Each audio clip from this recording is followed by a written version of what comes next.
Assalamualaikum warahmatullahi wabarakatuh. Nama saya Dwi Nur Hidayah, NIM T2019-1420. Di sini saya akan menjelaskan tentang pengertian evaluasi. Secara bahasa, evaluasi berasal dari bahasa Inggris, yaitu evaluation, yang berarti penilaian atau penaksiran.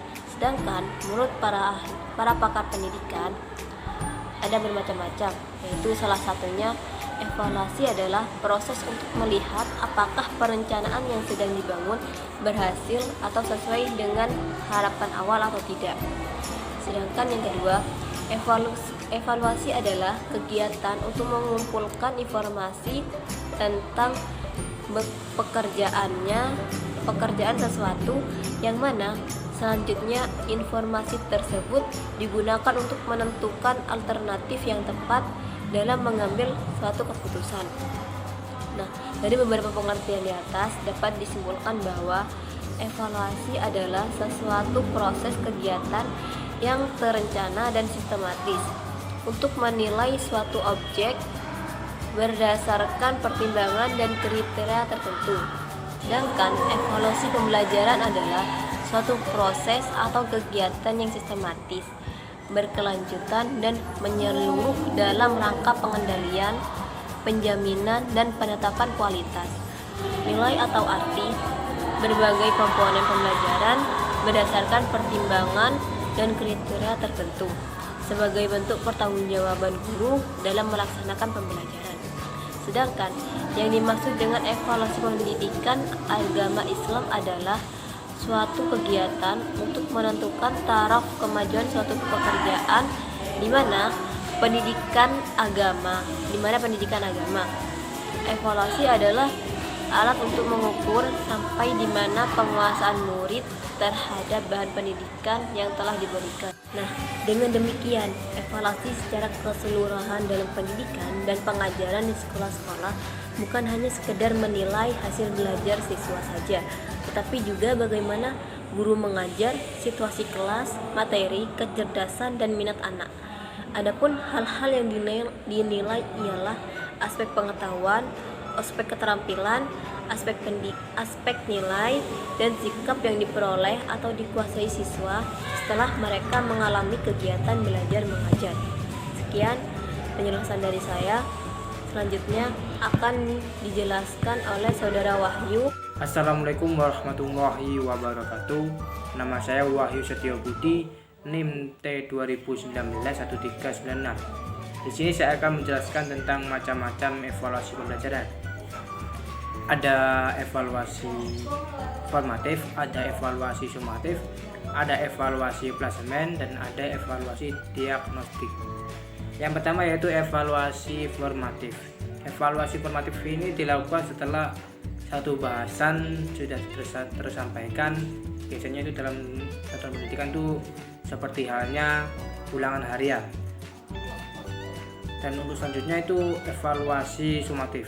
Evaluasi sumatif ini dilakukan jika beberapa pokok bahasan sudah tersampaikan, dan biasanya itu dalam pendidikan itu seperti halnya ujian akhir semester. Dan untuk evaluasi sumatif ini, evaluasinya dalam jangka panjang, dan untuk evaluasi yang formatif tadi dalam jangka pendek. Selanjutnya itu evaluasi klasemen. Evaluasi klasemen ini digunakan pada saat ingin membagi suatu kelas, apakah kelas tersebut dibagi seperti apa, jadi menggunakan evaluasi klasemen ini.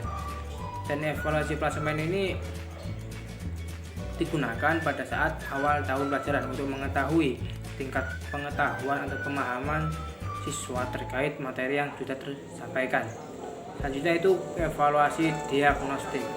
Evaluasi diagnostik ini berfungsi untuk mengetahui atau mengenal latar belakang murid yang memiliki kesulitan dalam belajar.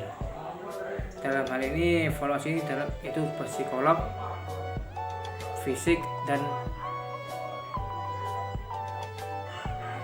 lain-lainnya. Mungkin sekian dari saya. Wassalamualaikum warahmatullahi wabarakatuh. Assalamualaikum warahmatullahi wabarakatuh. Perkenalkan, nama saya Novia Andani, NIM 2019-1394. Di sini saya akan menjelaskan tentang evaluasi pembelajaran berbasis HOTS dan non-HOTS. Yang pertama, saya akan membahas tentang taksonomi Bloom. Mungkin tidak asing mendengar kata taksonomi Bloom. Taksonomi Bloom adalah proses belajar mengajar yang berkaitan dengan berpikir kritis. Keterampilan tersebut dikategorikan dalam LOTS. Apa sih LOTS? LOTS itu adalah low order thinking skill dan HOTS high thinking skill. Keterampilan tersebut diawali dengan mengingat, memahami, menganalisa, mengevaluasi, dan menciptakan. Penyelesaian bahan ajar yang mendominasi proses belajar mengajar dibanding dengan proses untuk melatih berpikir kritis.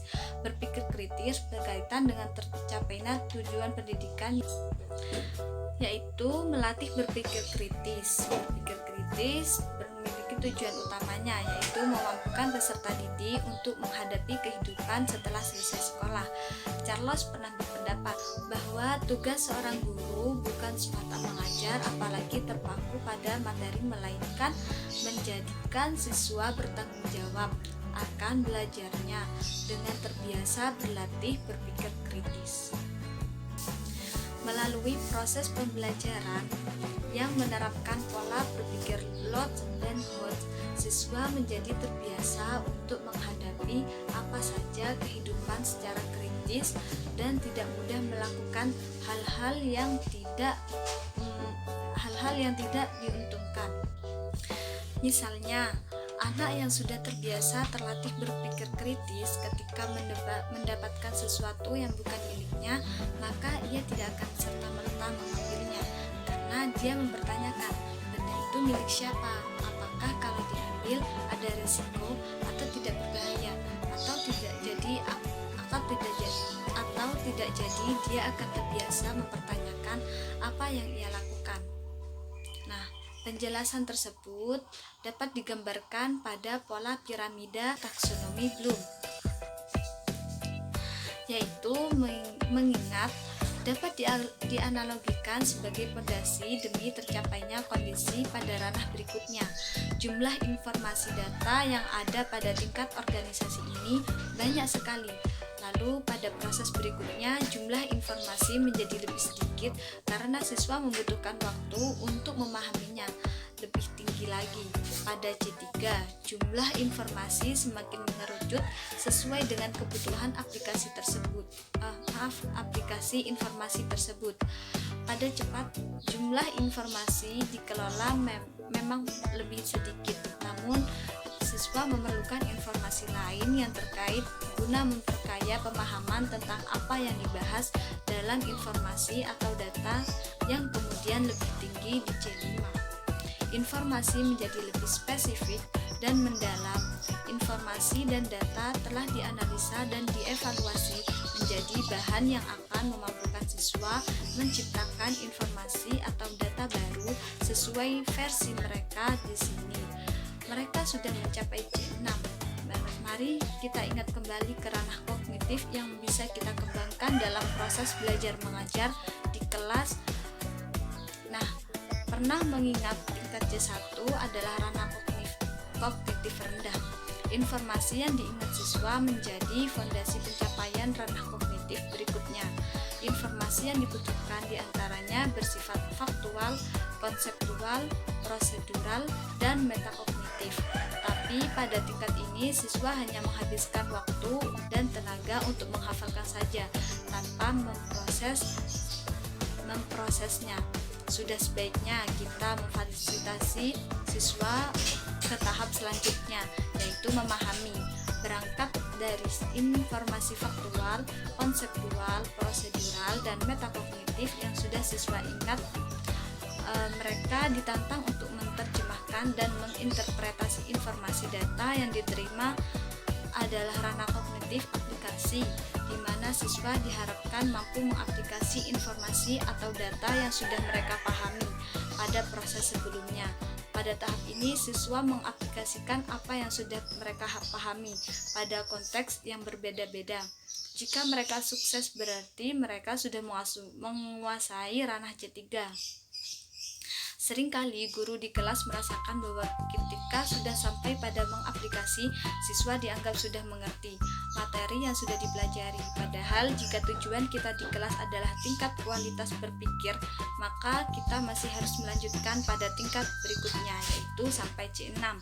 Kemampuan siswa untuk menciptakan seharusnya menjadi tujuan utama.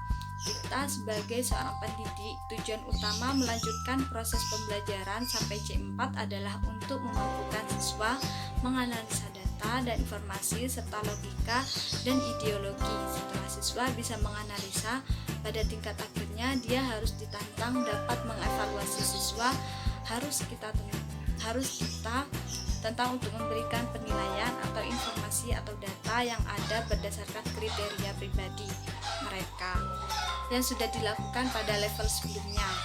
Nah, di sini mereka dilatih untuk melakukan tingkat berpikir evaluasi. Selanjutnya, diharapkan siswa menghasilkan informasi atau data teori, produk yang sebagainya sebagai hasil dari apa yang telah dilakukan pada 5 tingkatan komisi sebelumnya.